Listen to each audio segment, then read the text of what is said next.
16. From the first day Kai had shown up in Sushui, nothing had gone according to plan. And tomorrow, he was heading back to the city he'd fled in the first place. It had been a long day, a long, anxious day of reasoning round and round in his mind, wondering if there was a way to get out of this Suguan summoning. Then, when he determined there wasn't, at least not until he arrived at the capital, he tried to figure out what the chances were that his family was visiting the city. After that, he went through his mental map of the city, planning the most efficient way to get through the city to the palace without being spotted by one of his family's scouts. But that wasn't his strong suit, and he ended up only frustrating himself further. Now, Kai stood outside Aranya's tenement door, fist raised to knock. For several long moments, he couldn't bring himself to actually knock. He just stood there, poised, but unmoving. The sound of Aranya's voice from inside made him pause. "I have enough food purchased to last a few weeks," she was saying, presumably to Yayay. "But it'll run out, and this is where I'm putting the money. Can you tell Na that for me?" That was the one thing I forgot to tell her when she came over earlier. Or maybe I should write a note and leave it on the table? You won't forget, Yayay, will you? To tell Na? She didn't give him a chance to answer, but just kept on prattling instructions to Yayay, and then switching to muttering to herself about all manner of things. The little sniffs and reassurances to Yayay that punctuated these words sounded much more like reassurances to herself. Na is very reliable and level-headed. She's going to do such a good job taking care of you that you won't even want me to come home. Yayay chuckled at that, and Kai had to strain to hear his response. "There's no chance of that, Sunflower. I hate leaving you with the tenement in this state, but it's not like I can ask Na to move us in while I'm gone." Bang! Ow! Oh, Seven Valleys, why are the corners of these boxes so sharp? "I can't wait to hear all the stories you'll have," said Yayay. "I suppose we'll see. I don't know what the mission is about yet. It might be nothing. We might be back very soon. Oh, fathers, it's getting late, and I haven't even made you dinner yet." Aranya's voice was getting shriller, the sniffles more frequent. Kai sighed, lowering his head. He knocked on the door. The clamor of Aranya scrambling through the mess stopped for a second. "Did you hear a knock, Yayay?" "I do believe I did." "Is it Na? Did she come back? Oh, good, because I forgot to tell her about—" The door swung open. Aranya's face was fixed straight ahead, expecting to greet someone of her own height. Kai stared down at her as her head tilted back, her swollen eyes lifting all the way up to his. Her cheeks and neck were flushed, and the sight of him seemed to only make the color brighter. She set into a series of rapid blinks and looked down, sniffing. Both her hands clenched around the door, and she was half behind it, almost as if she used it as a shield between them. It was an uncharacteristic display of shyness and uncertainty for her. Kai looked past her to Yayay, who was standing, his back hunched forward by the hearth. He smiled warmly, and the older man grinned happily in response. He raised a gnarled finger, pointed it at Kai, and declared brightly, "Why, it's that handsome young man who ate noodles with us." Kai grinned back, pretending he didn't notice the way Aranya swiped at her eyes with her sleeve. "You were looking well, Yayay. How does another bowl of noodles sound? I did promise that I'd have you both to my tenement, and you'll have to tell me whose noodles are better." "No one cooks better than my Sunflower." "I'm a wretched cook, and you know it," said Aranya, folding her arms across her chest. Kai shrugged, still smiling. "I don't know, Yayay. I make a mean bowl of noodles if I do say so myself. Come, let me help you." He was halfway to Yayay, dodging between boxes, when Aranya leapt to his side and grabbed his sleeve with both hands. "What are you doing?" she demanded, and then belatedly forced a smile onto her face for Yayay's sake. "If this is some scheme—" He pried her hand off him and returned her smile, leaning down to say quietly to her, "I want the wardenship. Don't mistake that. But that doesn't mean I'm glad for the situation we're in. Besides, just because you have an irksome personality doesn't mean your grandfather does. I find him rather delightful, actually. And all my food is going to go bad if we don't eat it up." With that, he swept past her, shoved boxes aside to make a clear path for Yayay, took his elbow, and guided him out of the room. Aranya hadn't moved. "Can you bring a set of bowls and chopsticks for you and Yayay?" called Kai over his shoulder, keeping a firm grip on the older man's forearm. "I only have enough for myself, unfortunately." There was a frustrated huff from behind him, which probably meant he'd successfully angered her enough to keep her from dissolving into tears. Once Yayay was settled comfortably at Kai's table in his tenement down the hallway from Aranya's, he went to the stove and set to cooking. For a split second, he considered repaying Aranya for the bowl she'd made him that, once eaten, had made his entire body feel as though it was on fire. But no.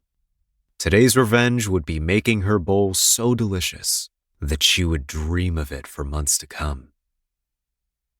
When the room remained quiet, except for the sounds of his cooking, he glanced over his shoulder to find Yayay still sitting contentedly at the table, and Aranya standing awkwardly by the open door, looking very out of place and uncomfortable.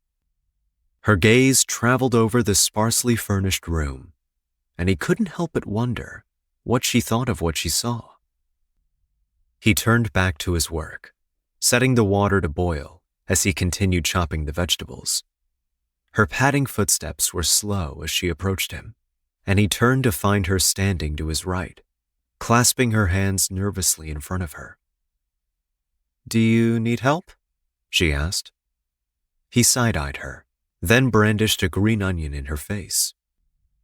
"You aren't allowed to touch these noodles, partial. Now go sit." "You touched my noodles?" Which was the only reason they were tolerable. "Sit down before you breathe too closely to mine." She huffed and stood there for a second longer, as though she wanted to keep fighting.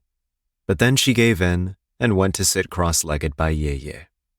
Kai kept cooking, only pausing to serve them something to drink while they waited. "So, Shi Kai," said Yayay, breaking the silence with that crackling voice of his. "I take it you have no young lady you're matched to?" Aranya spat out her water. She set into a fit of vicious coughing. Kai couldn't help smirking as he scooped up a rag and tossed it straight at her face.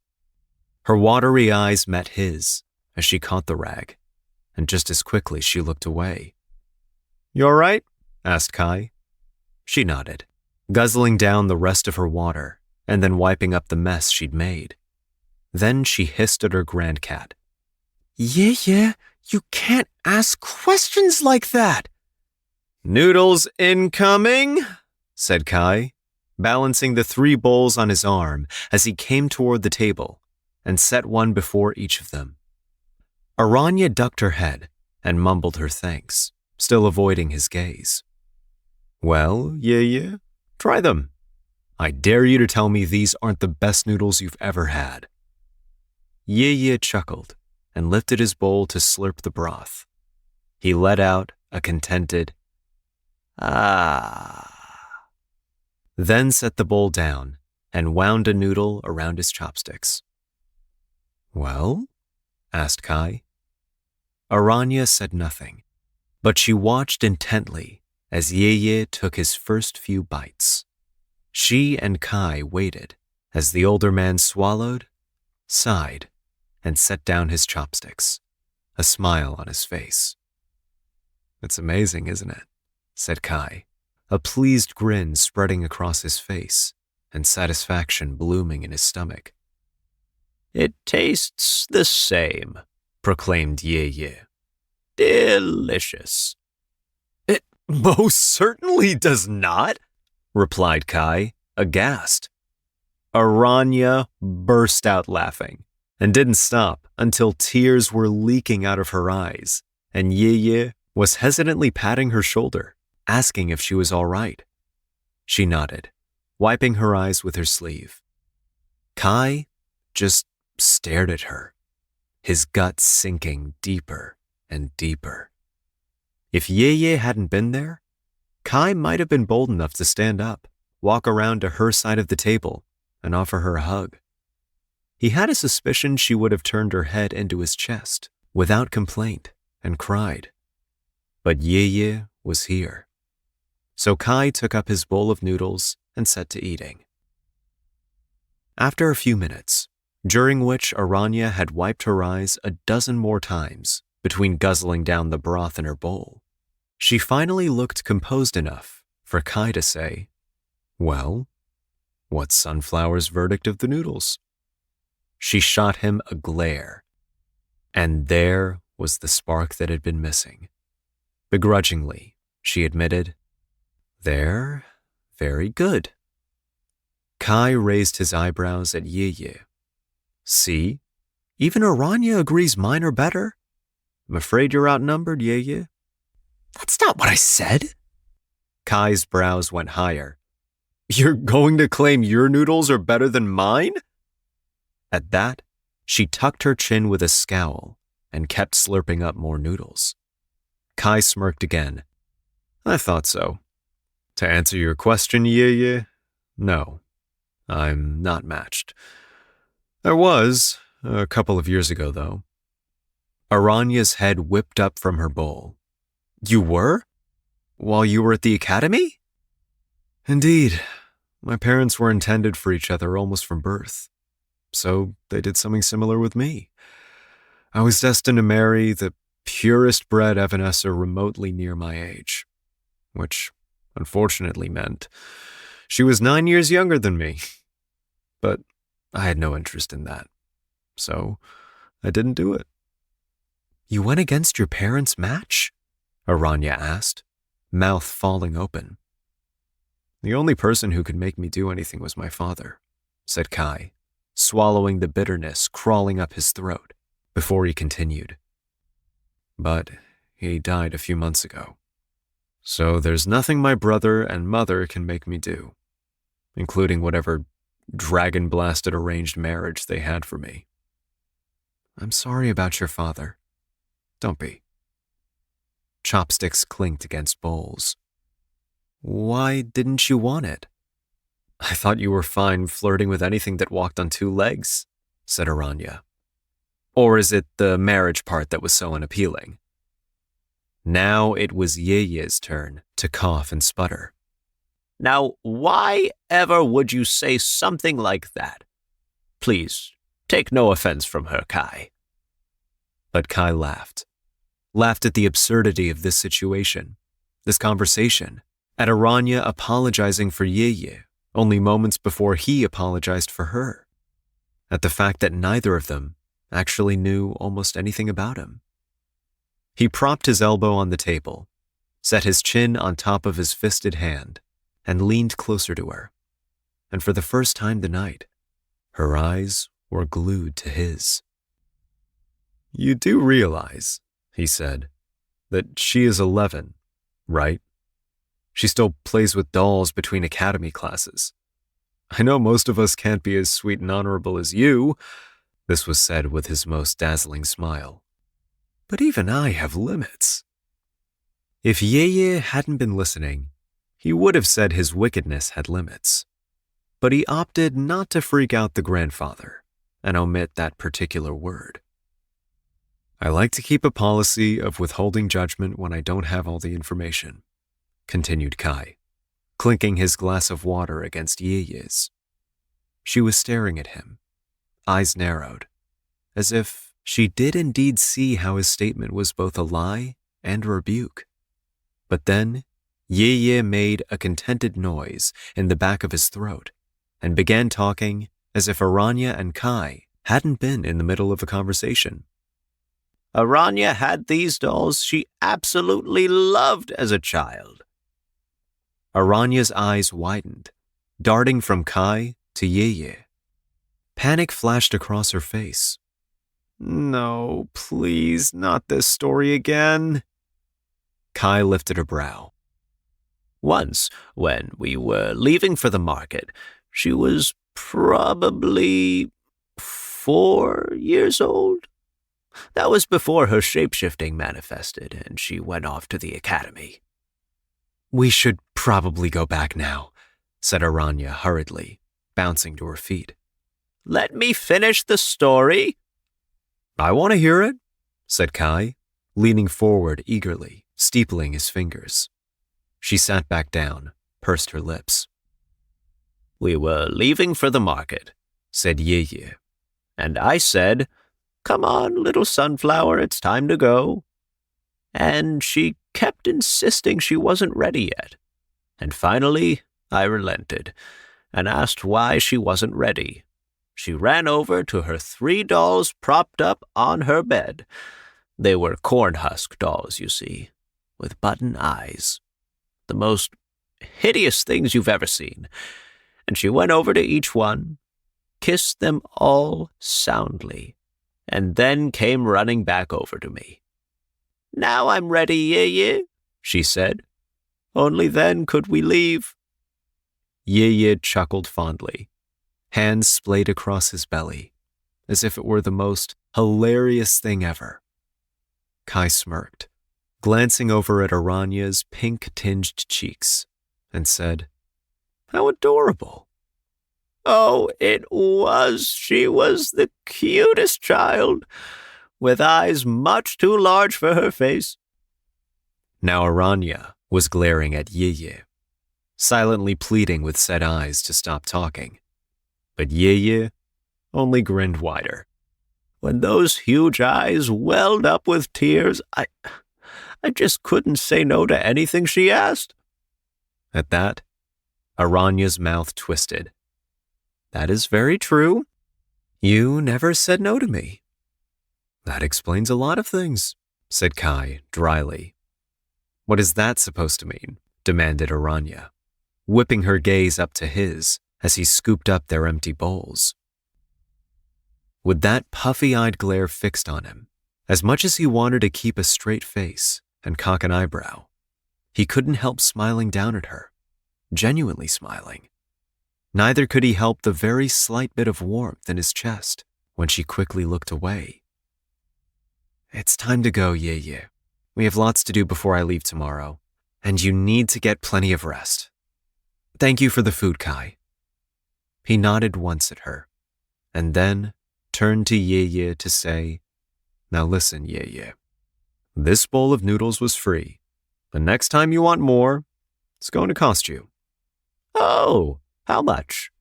Asked Yayay as Kai helped him to his feet. One statement.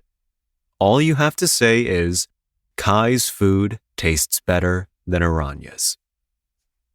Yayay chuckled. Aranya rolled her eyes, and when they left, Kai stood in the middle of his empty tenement. He'd just eaten, and yet somehow he was hollow. 17. Kai hadn't evanesced in hours, yet he laid awake, staring up at the ceiling in the blackness of his tenement, wishing oblivion would swallow him up. His thoughts swirled in an anxious turmoil. Thoughts of his dead father, of breaking the hidden ones out of the incarceration unit, of all the times he'd done that in Sugwan, of Aranya's tears, and of the absence of her family, besides Yayay. Why was she the only one taking care of her grandfather? Why was there no one to care for her? If only there hadn't been a mistake with disappointment. Then he could have had his escape. Aranya could have her career.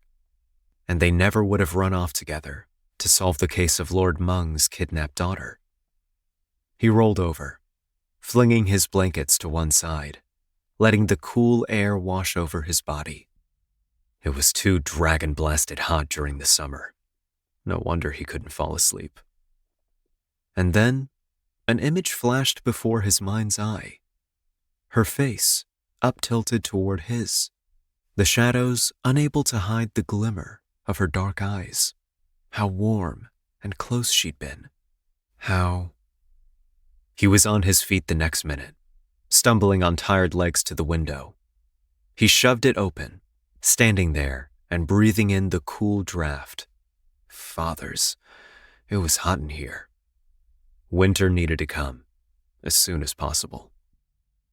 Sugwan, he growled between gritted teeth, his hands braced on the sill. Did it have to be Sugwan? It was only a slight relief that his family did not live there. They frequented the city, as most distinguished families did. There was always the chance he would run into them, or someone reporting to them. Always the risk. They would find out where he'd gone, eventually. It would only cost a few bribes in the right hands for his mother or brother to infiltrate the bureaucracy, and only a few more to get him back exactly where she wanted him. But for now, they didn't know where he was. If his mother found him, though, if his brother found him, it would be much harder to disappear again. Much, much harder. But he'd managed it this far, and his father wasn't alive anymore to see through his behavior at the academy. His father had been the only one not fooled by Kai's endless pranks and flirting and poor grades. He saw through the ruse, and Kai would spend his life paying for not playing his part convincingly enough. If only his father had never died. Then Kai's life wouldn't have been upended. Then he never would have to sort through the strange sense of grief that came when one lost a father who loved none but himself. A despised father was still a father.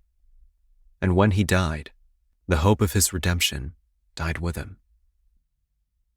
Aranya had been convinced, though. Somehow, that brought a smile to his face. She was many of the things he disliked.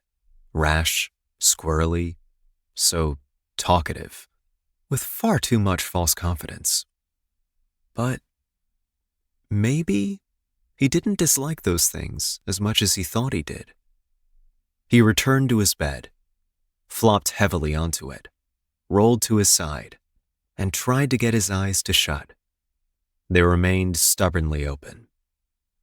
He ought to make a plan of escape, should he encounter his family. There were many things he ought to do, and somehow, the ought always made him far less inclined to do anything. Mischief would clear his mind. A little mirth went a long way. Besides, he needed to get Aranya back for burning his guts out with those noodles. He stayed where he was. He needed an idea, some inspiration, yet his mind fogged up, and brilliance refused to oblige itself. He could rig something to the door when she opened it. No, too complicated.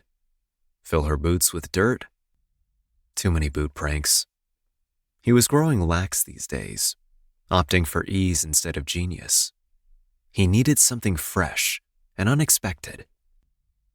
Instead of ideas, he saw her face again, so near his own in that doorway. It would have been too easy to uphold his reputation as a notorious flirt, to just lean down and press his mouth to hers, to see if she would melt into his arms, to get even the barest indication that she didn't still hate him for ruining her plans. He groaned. This was going to be a long night. Yayay would be fine without her. Aranya's stomach clenched like a small creature was trapped inside, trying to claw its way out. He would be fine without her. Na had agreed to take care of him. Aranya didn't have to worry about him, but she couldn't help herself. She wrung her hands as she and Kai rode away from Sushui on horseback the next morning. The reins twisted in her fingers, the leather coming away slick from her skin. She let out a tight exhale. Slowly, she shifted her gaze to Kai, who was riding just a little in front of her. He wouldn't deign to ride alongside her, apparently, although the road was wide enough to allow it. "I'm surprised you don't just evanesce your way to Suguan," Aranya said, breaking the silence.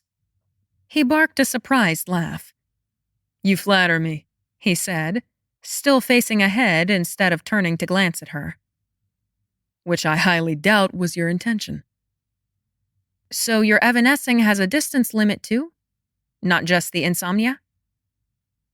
He seemed to hesitate, his head twisting slightly to the side, as if he debated turning and looking at her, but changed his mind at the last second. "You think I would explain all my magic's limits to you?" She urged her horse faster, so she was next to him and flashing her biggest grin his way. "I'm all ears." "My question was rhetorical." "A rhetorical yes." He huffed, something that she might have thought was amusement and not irritation if she didn't know better. But she definitely knew better. He licked his lips, squinted at the rising sun, still never fully glancing her way. "It's not about distance so much as the number of barriers. I can only evanesce through one barrier at a time, and even things such as trees can be a barrier. So no, I cannot evanesce straight to Suguan." "Oh, how very fascinating." He said nothing, just clicked his tongue to urge his horse faster, ahead of her. Apparently, pretending she didn't exist was his preferred method of operation at the moment. But if the silence between them persisted, then her mind would have one place and one place only to dwell. Anxious worries about Yayay. She'd drive herself insane, and before she knew it, she'd have turned her horse around and galloped straight back to him. "What do you think this special mission is?" she asked, pulling alongside him and refusing to be left at the rear. He exhaled through his nostrils. "Chatterbox." "Oh, quit with that," she snapped, waving a hand. "You would have had some academy classes on special services, right? Being an evanescer and all. Now that we have all this time together, the answer is no." "Then you can explain why you're a warden instead of a spy or something. Did you fail all your classes?" "Like I said, the answer is no." "You didn't fail all your classes?" "Fathers," he muttered, dragging a hand down his face. "This journey is going to be so long." "It's not that long," she said, trying to keep her tone from betraying her sarcasm. "There's just the riding today and tomorrow, and then we'll be there." His answer was silence. Aranya sidled up next to him, which only made him scoot his horse forward more. "Where's your family from?" she asked, receiving no small amount of satisfaction at his grunt of annoyance.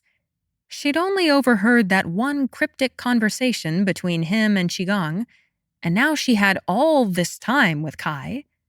Perhaps she could get him to confide in her too. She pressed further. "Do you have parents? Siblings? Are they evanescers too?" "Poor Chen." "I think you meant poor Aranya, because I promise that Chen being paired with me and my questions are not nearly as bad as me being paired with him and his ignorance." Kai raised an eyebrow, but beside the tiniest jump of a muscle near his mouth, his face revealed nothing. "I don't do backstory partial. Now shut up so we can travel in peace." He didn't mean it as a dare, but she couldn't resist a good challenge. "I can be very persistent," she chirped. "We've got a long journey ahead, and I have no one else to talk to, so you can bet—" She stopped talking as Kai held up a hand. Suddenly, all was quiet. They reined in their horses, stopping in the middle of the road. Even their horses seemed to hold their breath, waiting. Tension crawled up her spine, Aranya's hand going to her jian as Kai withdrew the knife at his belt. If only she could shift completely, she could catch the scent and chase down whatever this was. Instead, she had to rely only on her limited human senses of sight and hearing. There was that sound again. Like low, heavy breathing. Alarmingly near. Any other traveler probably would have hurried their mount onward, hoping to avoid danger altogether. But Aranya and Kai weren't ordinary travelers, and she knew by the twitching in his jaw that he felt the responsibility as keenly as she did. Whatever their appointment and position in the empire of Junninghai, as magic-wielders, they were protectors of their people first and foremost. Kai vanished from his saddle. Careful of her talons, Aranya dismounted hers and hurried both horses to the opposite side of the road. Once they were settled and safely out of the way, she unholstered her jian and slotted 2 arrows. With the practiced steps of a hunter, she eased her way toward the tree line off the side of the road, where the sound had come from. She held the weapon up, but didn't peer through its sights. Instead, she searched over the top and evened out her breathing as she approached. The adrenaline surging through her blood made it hard to keep her limbs steady. She could practically hear her old master smacking her arm or leg and telling her to stop fidgeting. The worst part of working with an Evanescer? She never knew where he went. It would be nice to have some semblance of a plan, considering that Kai always seemed to have a plan extraordinarily different from hers. Despite her careful steps, underbrush cracked beneath her boots when she left the road. She stilled, waiting. Hardly breathing. "Cursed fathers!" came a sudden curse from deeper in the woods. "Spitfire! Spitfire! Spitfire!" "Kai?" Aranya called. She opened her mouth again, but was immediately cut off by a strange sound. The tinkling of bells. Tiny, silver, almost mewling. Her blood ran cold. "Oh, fathers, indeed," she breathed. Kai reappeared beside her, snatching her free upper arm and yanking her backward. "Get back, Aranya. It's a calf." Her eyes snapped to his, widening. "A calf? What do we do?" "We get out of here before the mother comes to find it and discovers us." "But what if someone else travels this way after we leave? We can't leave this hazard here for some unsuspecting citizen." "It won't." Bells sounded behind them, but these were like thunderous pagoda bells rumbling in her chest. Kai's grip on her wrist stiffened, his eyes fluttering shut with sudden dread. Aranya whirled, lifting her jian. Stalking out of the other forest on the opposite roadside was a beast she had only ever seen illustrated in textbooks. It was something like an elk, but larger, with jewel-toned scales that shimmered ruby in the morning sunlight. Its mane was huge, surrounding its face with hair that looked more like liquid blood than anything else. Fire dribbled from the beast's maw down its crimson beard, sizzling as it went. A pair of great, sharp antlers rose from its head. Cloven hooves pawed at the ground. A Chileen. One of the dreaded Mwagwe. Near, behind them, more bells. Those soft, higher-pitched bells. Aranya didn't have to turn to know that the Chileen's spawn was behind her and Kai.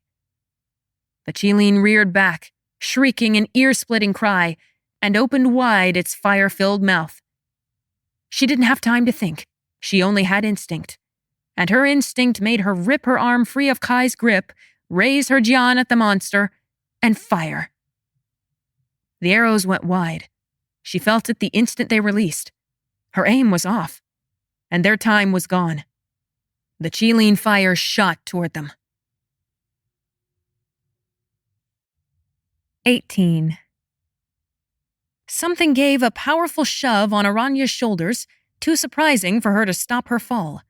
She clutched her weapon, and as fire blazed overhead, wood cracked, her jian, as she hit the ground. She rolled, heat blasting too close. Where was Kai?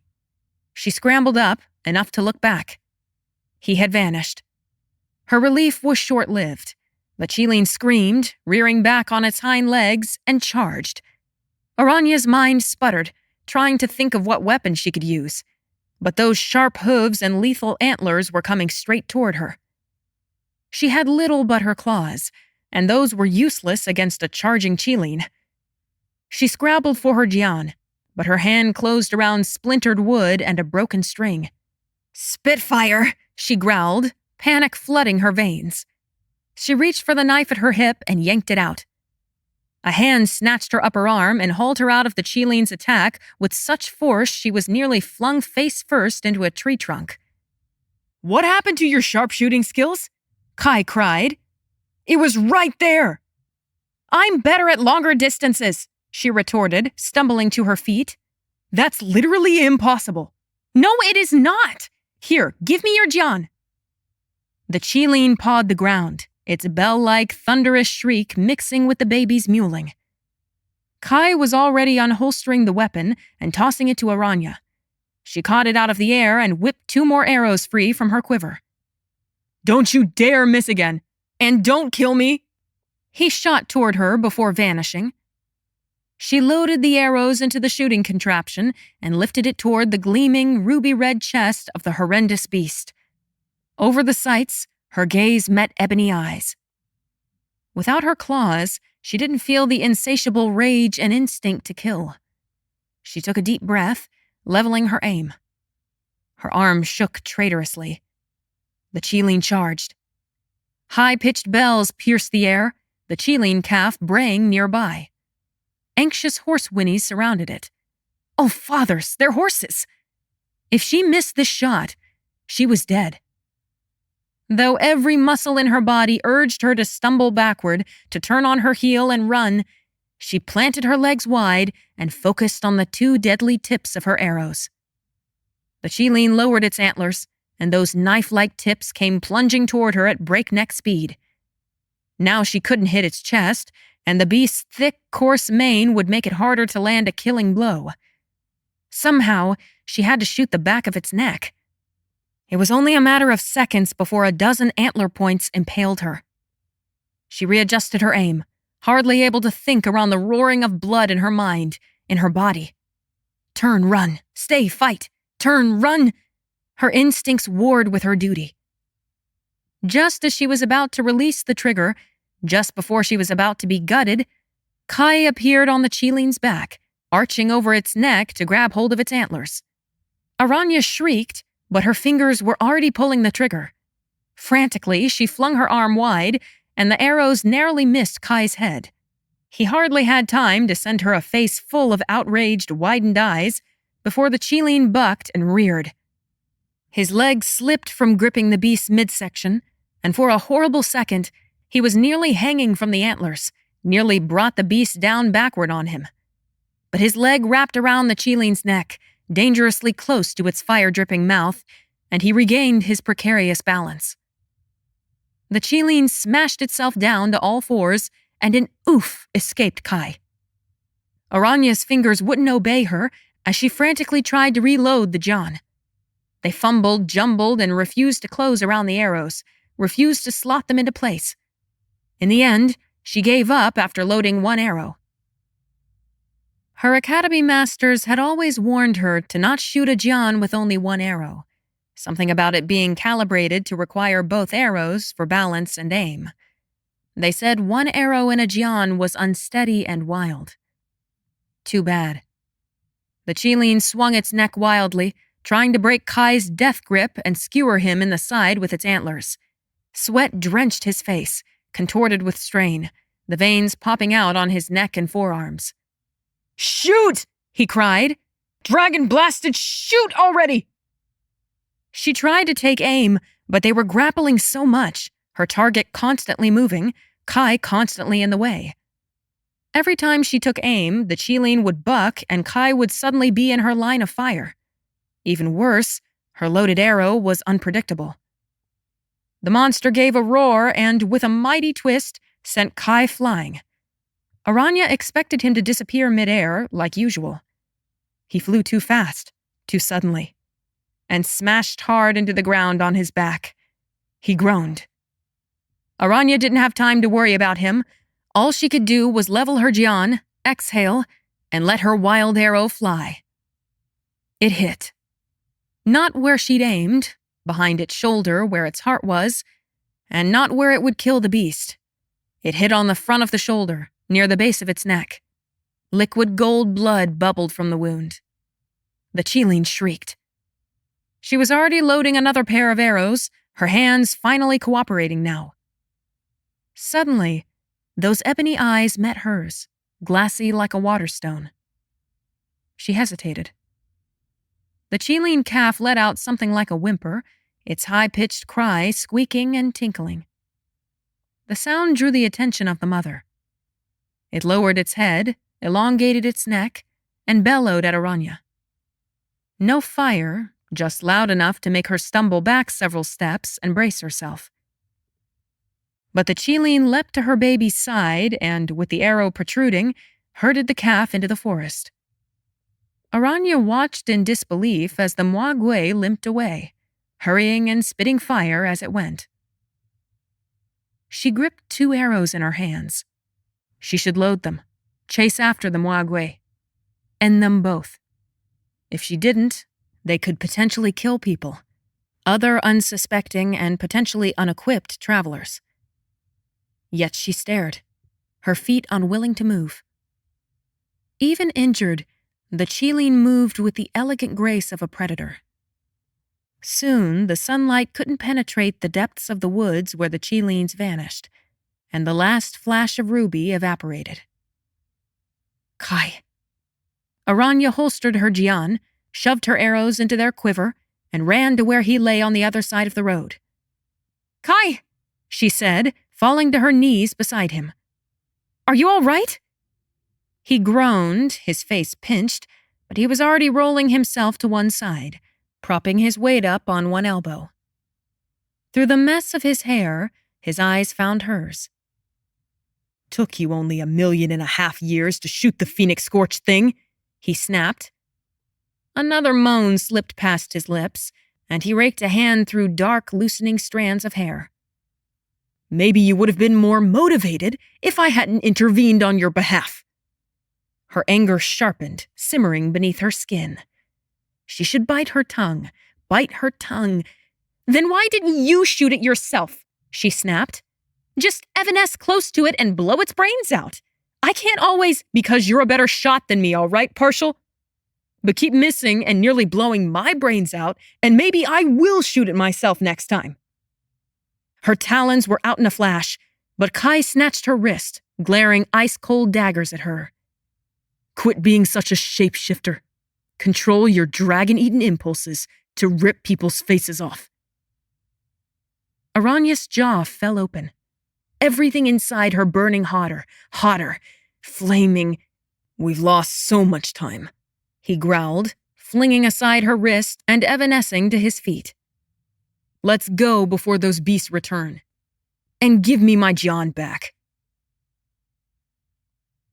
A thunderstorm was coming as sure as the night, and it only served to make the silence between Aranya and Kai sourer. They were forced to stable their horses for the night at a village inn. They mounted the wooden steps to the inn, their boots thumping heavily.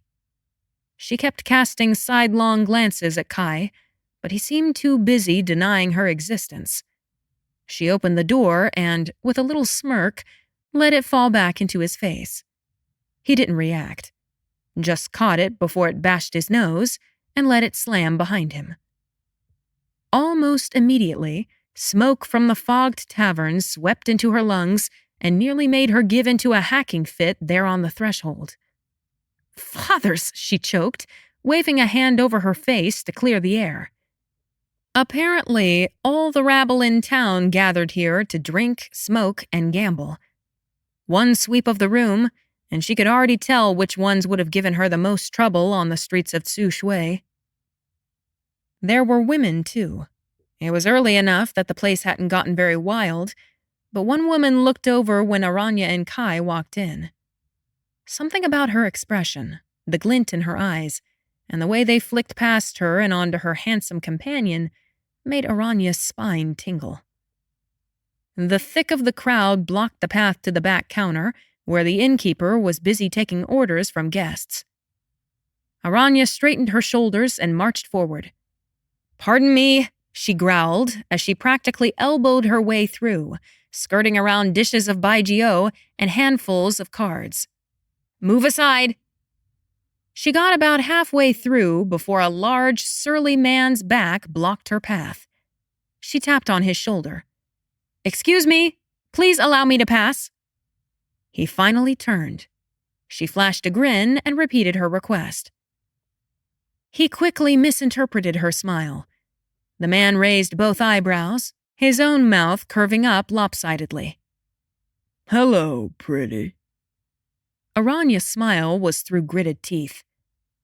"Allow me to pass, good sir." "Of course." His leer was practically oozing. He stepped aside, but one of his large, long-fingered hands came around and settled on her low back. She jolted at the contact. "Here you are." He gestured his other hand forward, giving her another disgusting smile. He did not withdraw his touch.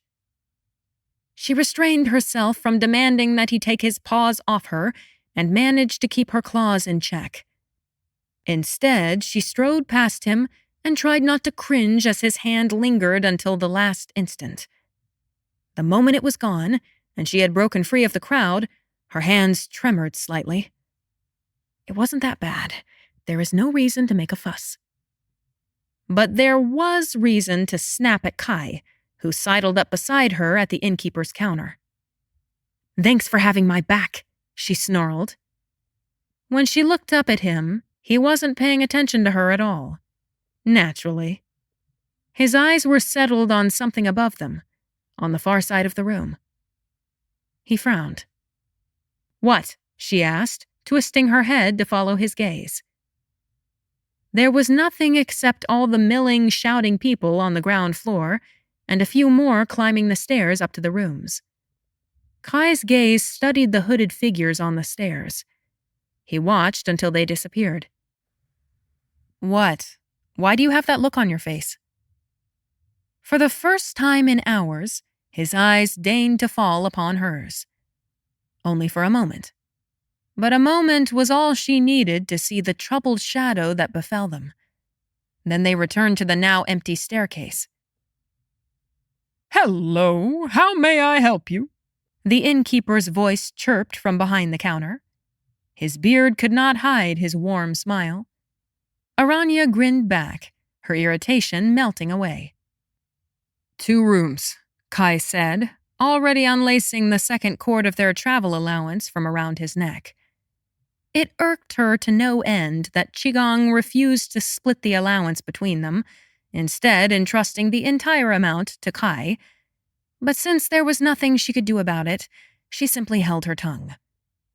"My sincerest apologies," said the innkeeper. "But there is only 1 room left. I fear the other one was taken just before you arrived." "There's only 1 room left?" Aranya sputtered too quickly. The innkeeper nodded his head sadly, even as his eyes darted between her and Kai. His nostrils flared as he seemed to realize they were magic-wielders. "1 will do," Kai replied smoothly, setting the coins down on the table and retrieving the proffered key from the man. She shot a glare up at him, only to find his scowl gone.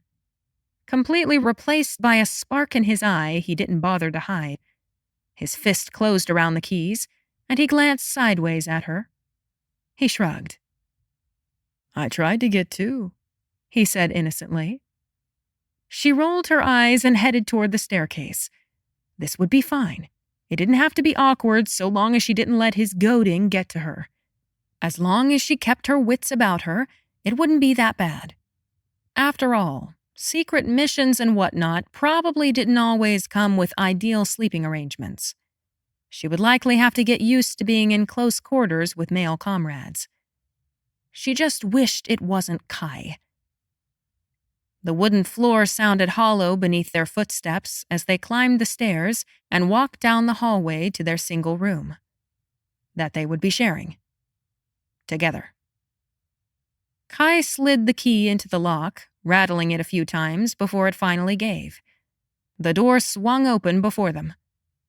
It was, as expected, A very sparse chamber. Hardly even a place to fit their satchels. A more apt description would probably be a closet. Of course, naturally, there was only one dragon-eaten bed. And it was tiny. "We paid how much for this?" Aranya said. He waved his hand like it was nothing, and based on the coin she'd seen on his cord, it likely was nothing to him. Then she glanced at the side of his face, at the glint in his light-colored eyes. Oh no. No, no, no. Absolutely not. She made for the bed, about to fling her satchel down on it, about to flash him her biggest grin and croon some overly confident and probably rather dangerous invitation to join her. Anything to rile away that smirk into a scowl. Anything not to be the underdog here. Anything to make him take the scant bit of floor. But Kai was an evanescer. No matter how fast she darted forward, he was faster. In a flash, he vanished from her side. He reappeared less than a second later, sprawling across the bed and letting his satchel fall to the floor. "Ah," he sighed, closing his eyes and lacing his fingers beneath his head. One knee was bent, creating the most irksome pose when paired with his grin. So comfortable. But her momentum was already carrying her, and she couldn't skid to a stop quick enough. Kai's eyes widened just before she barreled straight into him, the bed sliding back into the wall. She yelped, limbs flailing as she tried to scramble backward. To her horror, instead of screeching in surprise, he caught her flapping appendages and wrapped his arms around her. She squawked. "I didn't know it was so difficult for you to restrain yourself around me," Kai said. "I thought we were supposed to be focused on our job, be professional and all that. But I see that you're determined. If you ask extra nicely, I might even be persuaded into a kiss." She didn't want to process how close they were, crammed together on this tiny bed, and definitely did not want to look up and see the smirk she just knew was painted on his face at the moment.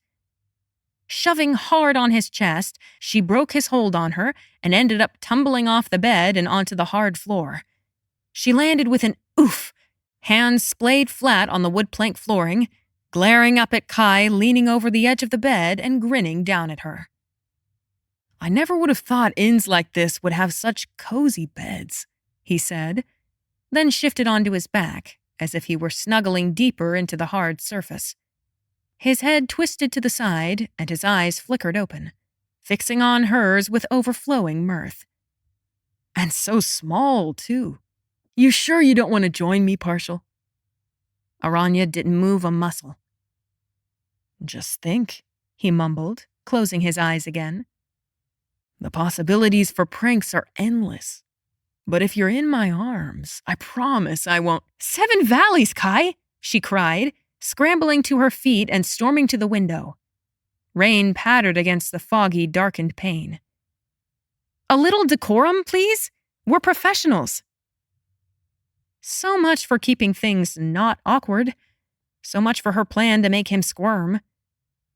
There was a chuckle behind her, and when she glanced back, his eyes were still closed and he still grinned, his hands tucked behind his head. It was very possibly the largest grin she'd ever seen on him. The only other contender would have been the one he gave her on her first day when he was talking to Qigong, as she dragged in that worthless fellow from South Patrol. The bed was decrepit anyway. It was likely home to hundreds of bedbugs. She would have preferred the floor, even if he hadn't been so irritating about it all. But since he continued to smirk, maybe she should give him a taste of his own medicine.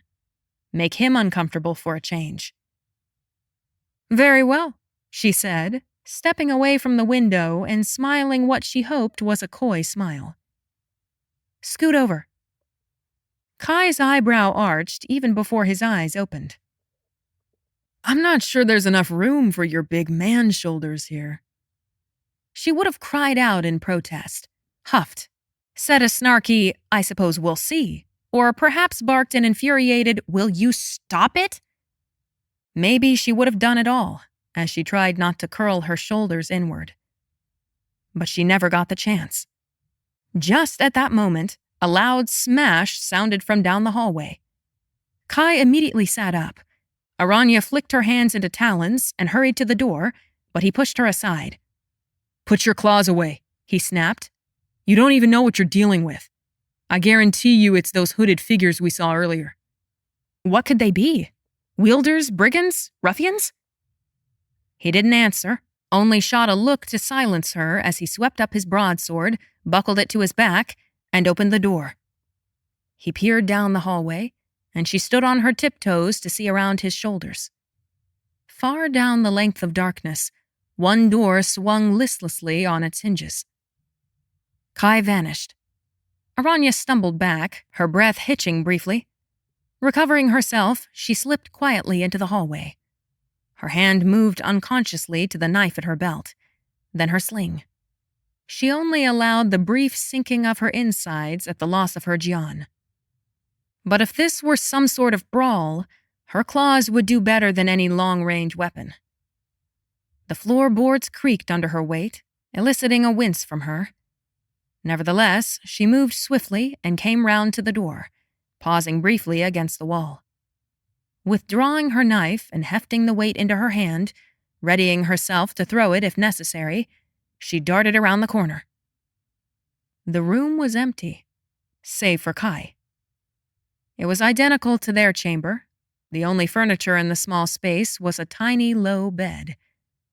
Except there was an enormous hole gaped in the wall where the window had once been, big enough for people to climb through.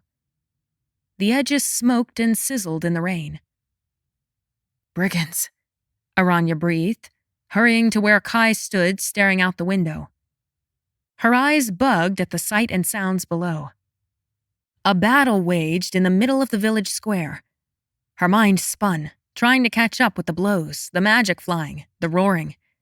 The darkness had descended even more thoroughly than when they'd arrived, and rain pelted through the torn hole in the wall into her face. It was so dark she could hardly tell what was happening, except when fireballs were flung and lit up the battle. She thought she saw an orange fur with jagged black stripes, and something that flashed like ice. Was the furious wind ripping through the streets from the thundering storm, or a wielder's magic? "Are those two of our classmates?" said Aranya. "Tan Shangdi and Hu Fen? What is happening?" Kai's face was grim and perhaps a little pale, his grip hard on the torn wall. "This looks like something we shouldn't get involved in." "What?" She whirled on him. "If that's Fen and Shangdi, we've got to help them. They were our classmates." "We don't know what's happening," he returned, brow furrowed as he kept his gaze glued to the battle. "They're fighting brigands, but we don't know why, and this isn't our jurisdiction." "Come on!" Aranya cried, already spinning to race out of the room. Not waiting to see if he followed her or if he vanished again, she ran into the hallway and down the stairs, taking them two at a time. She tore into the crowd, caring little how people cursed her for elbowing her way through the tight space and tipping over ill-placed tankards. A few more people tried to reach for her, but she only had to do a quick maneuver once to land an unsuspecting drunk on his back before they stopped bothering her. She ignored the shouts behind her as she barreled through the exit and into the rain. She skittered to a stop, immediately drenched to her skin. The rain stung her eyes, and dangerously close flashes of lightning illuminated the darkness, the roar of thunder rumbling in her chest. They were gone. All of them. Kai appeared beside her, gritting his teeth as water poured down his face. "They went west," he shouted, pointing. "Fen and Shangdi escaped with someone else on horseback. The brigands followed." "What are you waiting for?" Aranya cried and immediately burst into a run in the direction he'd pointed. "Are you insane?" he shouted. She stopped, turned to look back at him. Even in the rain, his face was pale as a corpse's, his eyes white-ringed, as though he was genuinely terrified, which made no sense. He was an Evanescer. He should have even less to fear than her. If they're brigands, she called back, then we have to hunt them down. We have to journey to Sugwon for a separate appointment. Who says we can't be productive on the way? She spun on her heel, ignoring his gaping jaw. 19. Trudging through a thunderstorm on a brigand hunt with son Aranya was not on Kai's list of things he wanted to be doing that night, for many, many reasons. He could think of a dozen more enjoyable ways to pass the time, namely, getting some rest after an exhausting day of travel. If that were not possible, he'd settle for tormenting his rival. The foremost of said reasons was that those brigands were definitely hidden ones, which Aranya didn't know, of course, and wouldn't unless he told her, which he did not want to do. But did he have any other choice at this point?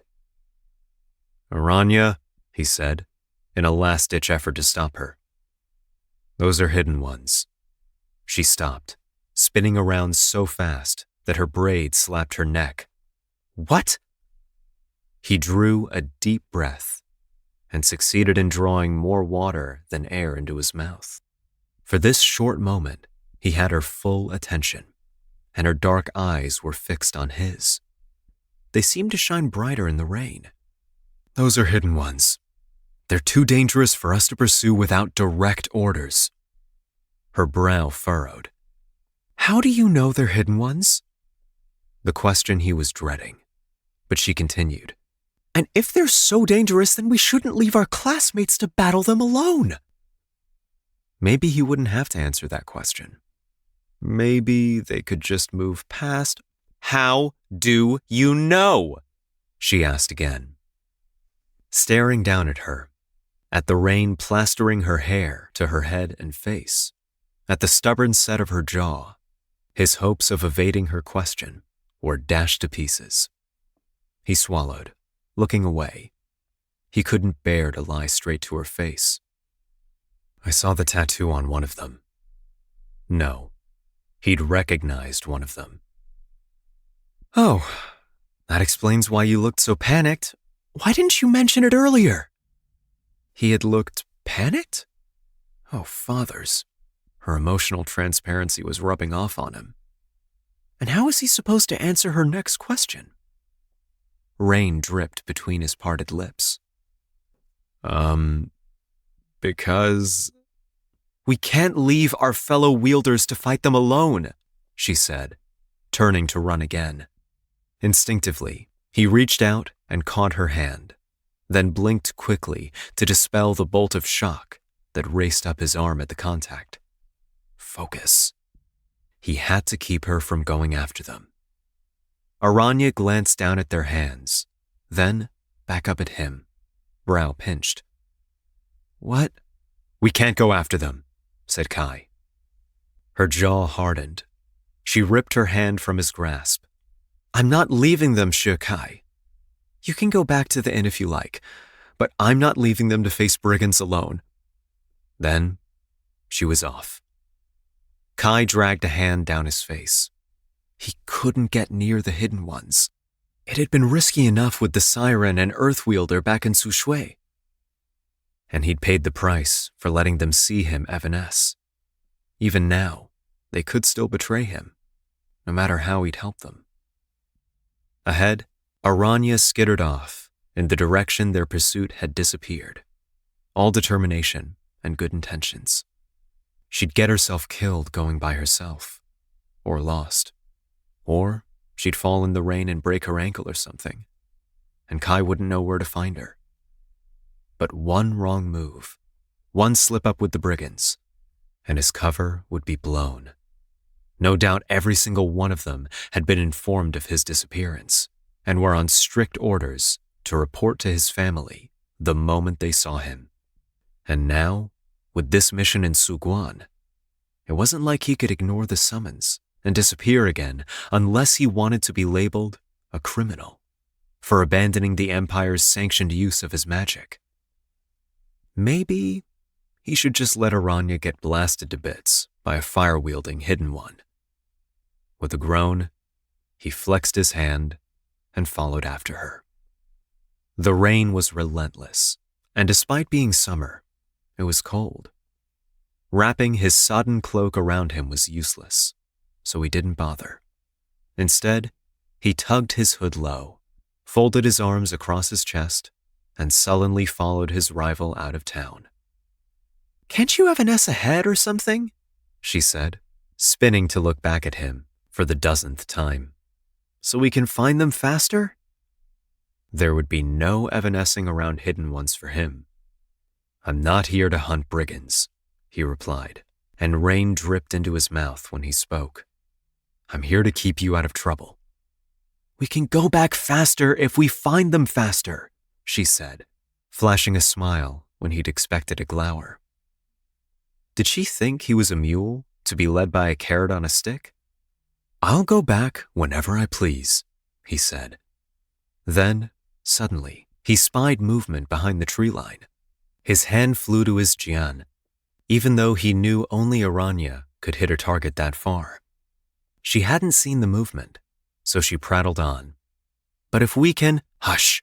Kai snapped, holding up a hand. She silenced immediately, her gaze darting forward to track his. Her fingers curled and uncurled, but she did not shift yet. Good. Her claws made her more impulsive. If they were actually going to battle a phoenix-scorched hidden one, or several hidden ones, he needed her to not lose her head. "Whoever is hiding there has a clear shot at us," said Aranya, her hand reaching for her jian, only to find her holster empty. "You should evanesce and get behind them while I distract them." Kai shook his head and shoved his jian at her. "No, we split and run to the tree line and converge on where they're hiding. Run fast so you don't get shot." "Wait, why aren't you evanescing?" But Kai was already taking off at a run to the right, heading for the trees and cover. He glanced over his shoulder a couple times to make sure Aranya was running in the opposite direction. It was an oddly vulnerable thing to run through an open field instead of evanescing. But if a hidden one was watching, it should dispel potential suspicion about his identity. An evanescer would never risk his back like this. He finally reached the tree line and dove for cover. Just as quickly, he looked back in time to watch Aranya fall flat on her face, making him wince sharply, stumble to her feet, and keep running. He stood beneath the tree's protective branches, leaning on the trunk, with one hand pressed to his heaving side. He didn't move until she made her to the trees, and a deep sigh escaped him. Then he drew his broadsword, blinking away the rain getting in his eyes, and hurried on through the forest. The closer he got to the spot he'd seen movement, the slower and more careful his movements grew. Slowly, he crouched behind a thick-trunked oak, peering around it to try to catch a glimpse of what had seen in the trees. It could be their classmate Tan Shangdi and his crew, or it could be the brigands. He doubted the former, since they had escaped on horseback and would probably ride hard for a while. He would have guessed that the brigands would have been too preoccupied with their pursuit to care about him and Aranya. But someone was here. The rain disguised the sounds of his movements as he craned to see better. A stone's throw away, a man crouched behind a tree, exactly like Kai was, except he looked out toward where Aranya had disappeared. His hood was pulled low, but his flashing teeth were visible in a grimace. He leaned heavily against the tree, one hand pressed against a bloody thigh. Definitely one of the brigands. Another cursory glance revealed no other visible lurkers. Had they left this brigand behind, and any pursuing local wardens off the trail? Kai frowned, cocking his head. What was this brigand's magic that his comrades thought him dangerous enough to stop or slow pursuit, even while wounded? The brigand's attention didn't leave the line of forest, where Aranya must be tromping through the underbrush. Could he see her? Was she not hiding herself properly? Kai didn't have a clear line of sight to tell, but it seemed the brigand knew where she was. Still, Kai waited, his eyes fixed on the brigand. All he needed was some indication of his magic, so he would know how to attack. Suddenly, a cry went up from deeper in the forest. Kai's alertness snapped sharp, his face jerking toward where the sound had come from. That was definitely Aranya's voice, but the brigand hadn't moved, which meant he wasn't alone. This one was wounded, so he should be more concerned by the one attacking Aranya, right? With a growl, he charged back into the forest, arching far around the wounded brigand. Running was agonizingly slow compared to evanescing, but run he did, as quickly and silently as he could, dodging beneath low-hanging branches. Why did Aranya have to insist on this pursuit? And why couldn't she be the type he trusted to stay out of trouble? Finally, he came upon her. He ducked behind a fir tree with his sword drawn. His shoulders relaxed just slightly at the sight of her, that she wasn't already collapsed on the ground. But just as quickly, his throat went dry. She was fighting the same wounded brigand Kai had just left behind. Her talons blazed against him, swiping viciously and ferociously. But the brigand's movements were liquid, far too smooth. But wasn't he wounded? And he had been back there, not here. How is it possible for him to be here? She shouted inarticulate cries as she lunged and swiped with her claws, her sopping braid flapping around her face. Her eyes flashed predatorily, her lips pulled back in a snarl. Kai's muscles tensed with the urge to intervene, warring with his patience. But something made him hesitate. He glanced back toward the tree where the brigand had been hiding a minute ago, but it was too far and dense with forest to see. Was this brigand an evanescer too? No, he couldn't be, because Kai had been staring at him when Aranya had been attacked. So was the brigand duplicating himself? In all the years at the academy, he hadn't met a single master or student with such an ability. Now that he looked back at the one fighting Aranya, though she was quick and well-trained, she couldn't land a single blow on the elusive opponent. He moved too swiftly. And yet, the duplicate brigand wasn't landing a blow on her either. He frowned, bewildered. At least, if she would not get hurt, he could bide his time so as not to lose his greatest advantage, surprise. But just then, alarm pricked the edge of Kai's awareness. He felt, rather than saw, the attack. He swung his sword by instinct as he whirled. It was the same man. A grimacing, large man, with a hefty, haphazard bandage bound around his thigh. Kai glanced back quickly, spying the one attacking Aranya, and was so confused he barely dodged his attacker's blow. He brought his sword up in a swift arc, but the brigand slipped too quickly to the side. Kai stabbed forward, only to miss again. His opponent swung, forcing him to dodge backward. He barely caught himself in time from evanescing, stumbling back 2 steps instead. His hood nearly fell from his head, and he had to spare precious seconds yanking it back down. Back and forth they fought, but their blades never met. What sort of magic was this? It felt wrong and off somehow, like he knew it wasn't a simple matter of duplication. It was something else, something... He struck out at the brigand with his sword and used that motion to hide when he pulled a knife from its sheath and flung it with his left hand straight toward the heart of the man. He threw it too fast for the brigand to dodge. The knife sliced straight through the brigand, straight through and plunked into the tree behind him. Realization hit Kai with the force of that knife embedding into bark. And just like that, the brigand melted into thin air and did not reappear. He whirled toward Aranya, completely ignoring the falling blade of the brigand fighting her, and snatched her wrist. She snarled up at him, pupils dilated almost completely, but Kai batted away her talons before she could slice his face off. "He's going to kill!" she shrieked. Kai grabbed her upper arms, turned his back to the brigand. Aranya's eyes flew wide with panic, looking over his head at what must have been a sword descending straight for him. "Kai!"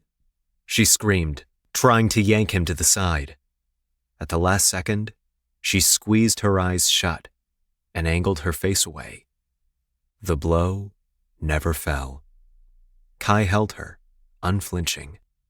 Slowly, she twisted back toward him, opening one eye tentatively.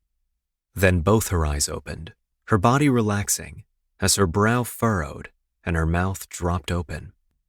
He let her sputter, trying to look around for the brigand, but Kai already knew it was gone.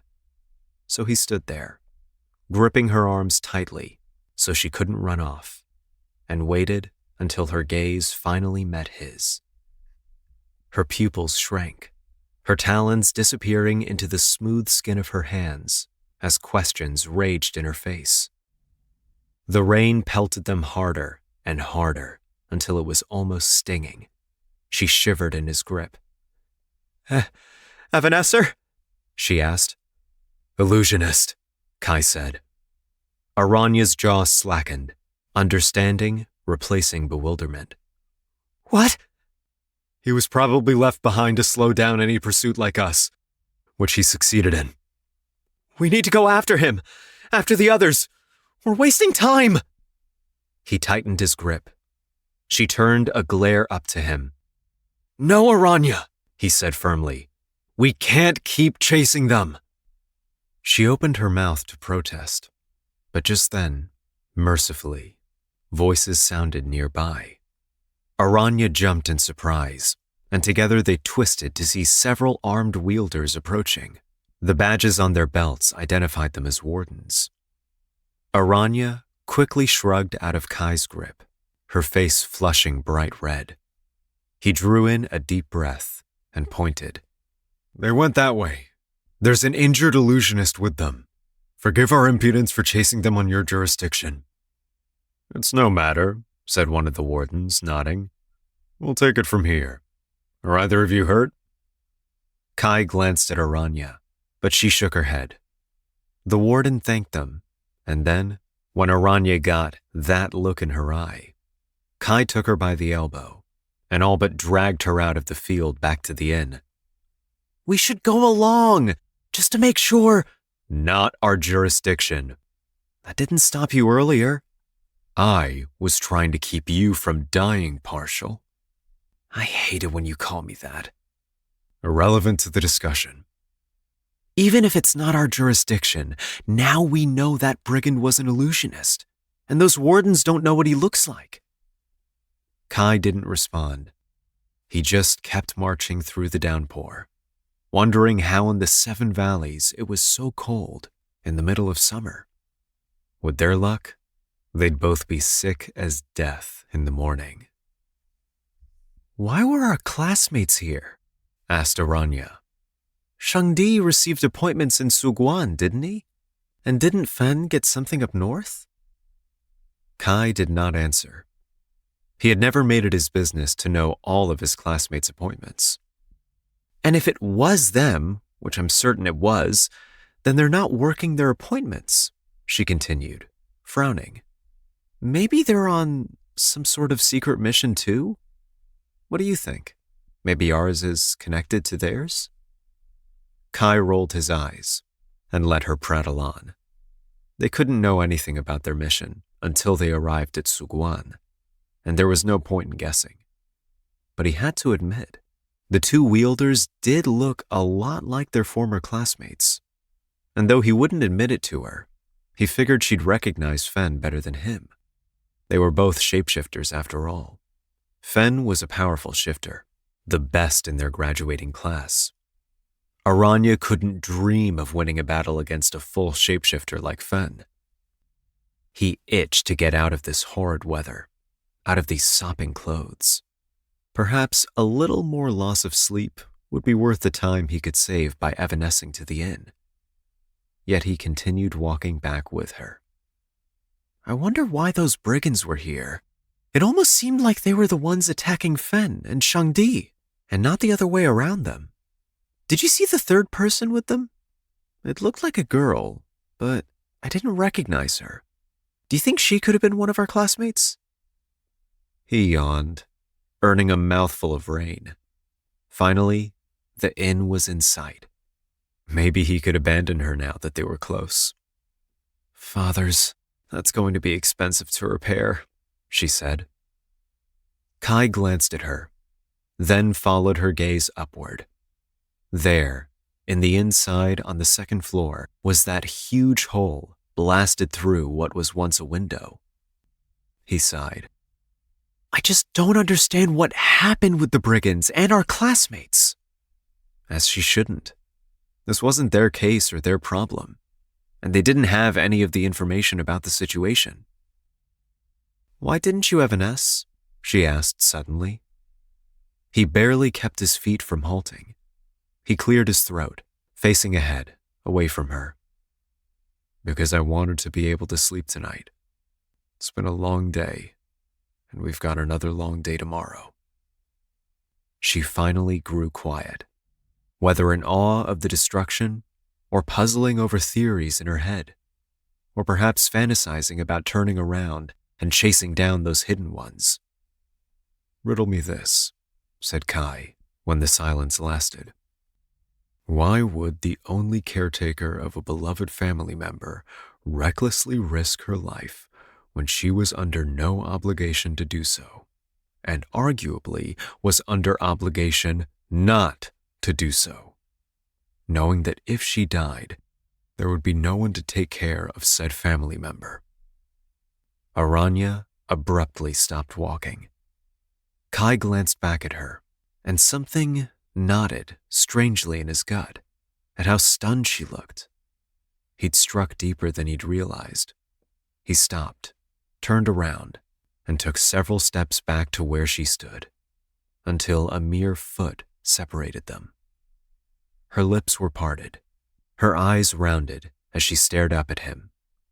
He reached out, took her forearm, lifted and twisted it gently so that her palm faced up. Her gaze never strayed from his, as though she was still too shocked to move. It's a riddle I haven't quite figured out yet, said Kai, and pressed something into her wet, open palm. It wasn't until he had mounted the steps to the inn that her voice sputtered from behind him. What is this? He reached the door, rested a hand on the wooden frame, and looked over his shoulder at her, still standing there in the rain, holding the key he'd given her. It's the key to our room, he said. And then, he shouldn't. But he just couldn't resist the twisting tilt of his lips. I don't need it to get in. Aranya's face turned scarlet just as her jaw dropped. Kai vanished.